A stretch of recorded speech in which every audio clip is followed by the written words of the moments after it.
So, I mean, this is just absurd. It's a total absurd. Every third player of 2800 in average, he's playing against me better than Magnus. Better than Magnus when he wins. Hey everyone. So Chessbrahs just did an interview with Kramnik on cheating, obviously. And this interview is 3 hours and 30 minutes, and they just uploaded it like 6 hours ago. So this is a very long interview, and I just watched the first hour. It's super late here, so I'm just going to give kind of a summary of what they talked about and maybe some of my thoughts. But of course, if you guys want to go check this interview out, because it's very interesting to hear Kramnik talk about some of his some of the individual stories or cases where he's drawing some of these famous statistics. So to start off, these are just some of the things that I noted. I might have missed a couple points, but basically they began talking about comparing cheating in chess with like anti-doping measures and sports where the top athletes are often checked for drugs in their system, and how like difficult that would be to do in chess. And so Eric asks Kramnik how he might see some of these anti-cheating policies, and then they discuss a little bit about whether they should be closing accounts privately or publicly. So it looks like most of this is with chess.com, just as a heads up. This is almost strictly with chess.com, it seems like. And this question of whether they should close the accounts publicly or privately, it looks like they've been doing it privately for a lot of players. And, they talked about how other sports, if an athlete, a professional athlete who is one of the top performers and who is regularly checked, right, it's not a big deal and they're used to it because that's just how it is. If they get caught cheating, it's public, is what Eric was talking about. And then we have difficult to determine cheating and basically what is proof, right? So because doping, using drugs is going to show up in the system and it's definitive enough for them to catch. And so Eric and, Kramnik are both, mostly Eric was giving the point, okay, well, what is this proof? How are we going to get this definitive proof of someone cheating, and how are they going to implement that legally? And Kramnik basically is saying that you don't need to have full proof. He gives this analogy of, someone in the electric chair who's claiming, that they killed 10 people, but they're claiming that they didn't do that and they're innocent, and that ultimately it's just a decision, right? So a decision, but a decision that should be based off of, math and statistics and a whole lot of different parameters to measure.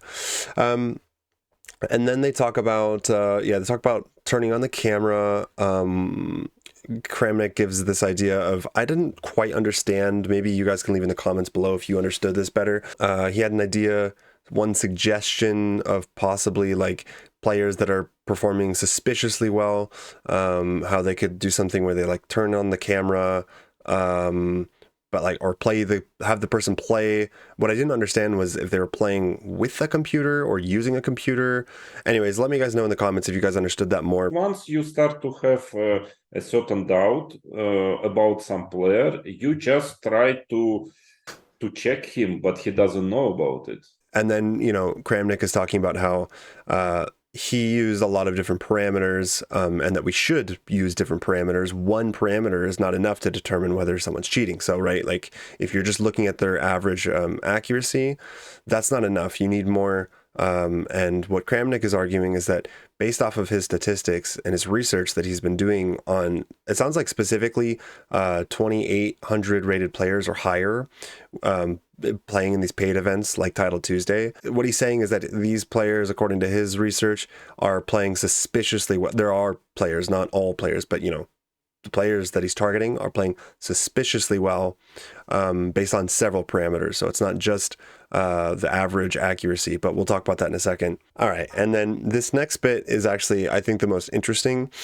So basically, Kramnik took 100 games specifically where Magnus Carlsen won. So 100 wins by Magnus Carlsen, and took the average accuracy. And what he found is that the players that he was playing against out of 100 games, their average accuracy was higher than Magnus's. So their average accuracy apparently was 89.8%, whereas Magnus's was 89.3% out of 100 straight wins, just 100 wins by Magnus. So the average level of this in average 28-34 players was, I will tell you now, 1 second, it was 89.8. I took 100 in a row without any picking, in a row 100 games which Magnus won. So 100-0, yeah? And his level was lower than 89.8. In average, it was 89.3 or something. So, I mean, this is just absurd. It's a total absurd. I mean, so every third player of 2800 in average, he's playing against me better than Magnus. Better than Magnus when he wins. So that is a very interesting, I mean, that's just very interesting. I as well, if I were doing those statistics, if I saw that, I mean, I would be extremely alarmed. I have already played against people where I was very suspicious, but you know, it's not like I'm not going to do anything about it. Like all you can do is report to chess.com or something. But and then Eric briefly brings up the, you know, this newer generation that is growing up with computers and perhaps different parameters and different measurements. And then Kramnik talks about briefly the gap between the over-the-board, you know, FIDE rating and online rating as a pretty strong indicator. He uses the example a lot about this specific player that he's not naming, who is around 2,500 over the board, but playing much, much better online. And then this is perhaps the most interesting part of this video for me.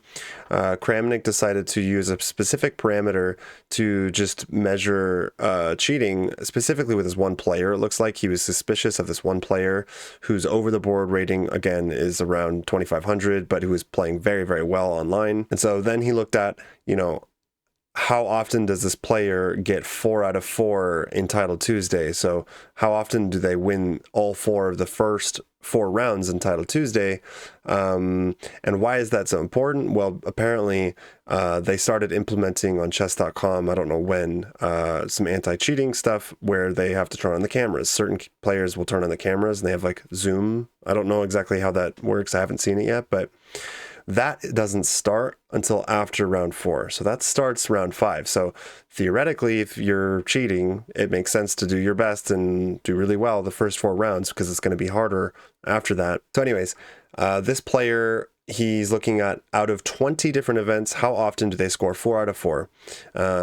And basically, Wesley So scored 4 out of 20, meaning out of 20 events, 4 times Wesley So would score a 4 out of 4, so would win the first 4 games.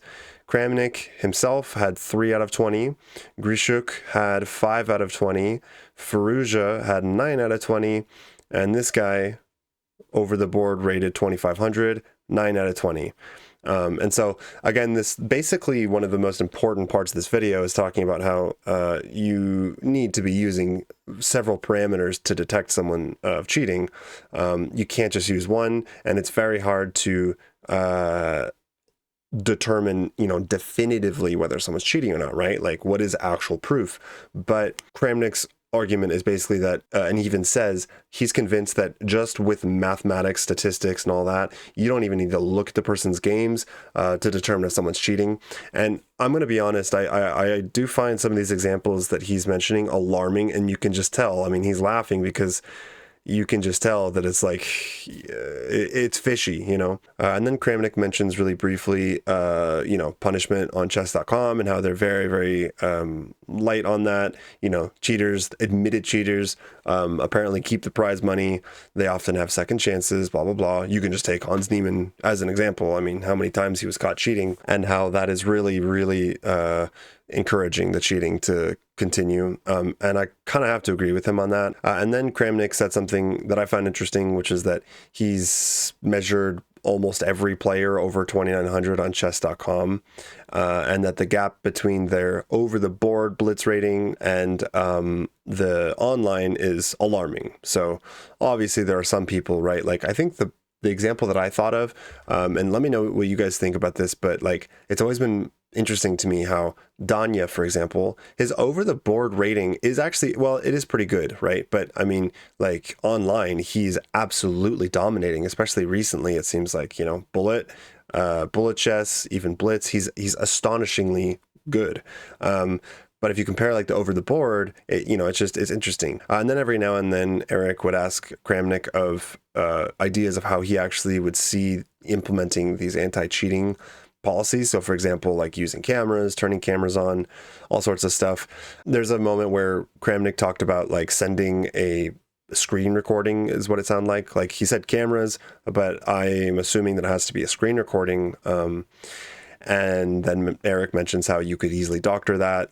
So anyways, they get into a lot of that. It's kind of complicated and there's just so many different possibilities. And then lastly, you know, I watched like just the first hour of this interview. I don't have the time tonight to chew off this whole thing, but Kramnik mentions another parameter that he used. So he said he used several engines looking at all these like 2,900 or higher rated players on chess.com.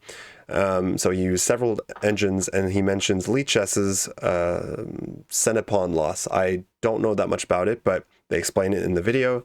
And basically the way it works is that a score of 0 is a perfect game. You're playing like a computer, basically, right? And so that would be like the 100 on chess.com.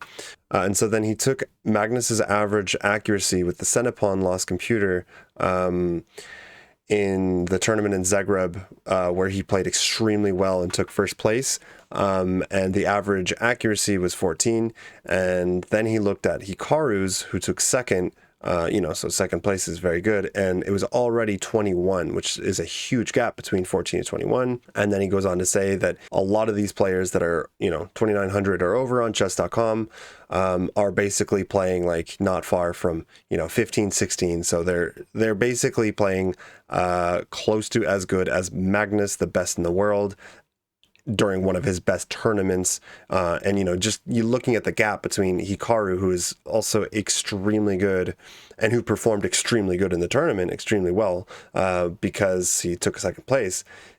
The gap even between those two is enormous. So as much as I hate the like, oh, leave your comments down below because I really want to hear what you guys think and I'm really interested, but actually it's just to get more comments on the video.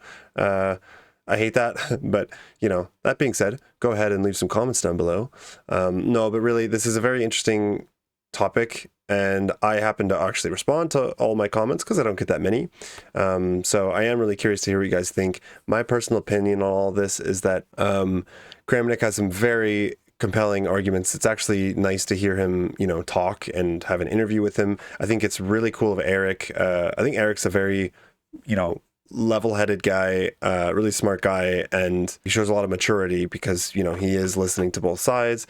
He's presenting things as he sees them instead of jumping into like this camp or that camp. This is right, and I'm absolutely 100% sure of everything and all my convictions. All of it's very interesting. Anyway, so if you guys are interested, head over and watch the full interview. It's on the Chessbrahs page. I'll put a link in the description below. If you guys like the video, think about hitting the like and subscribe button. Thanks for watching, and I'll see you in the next video.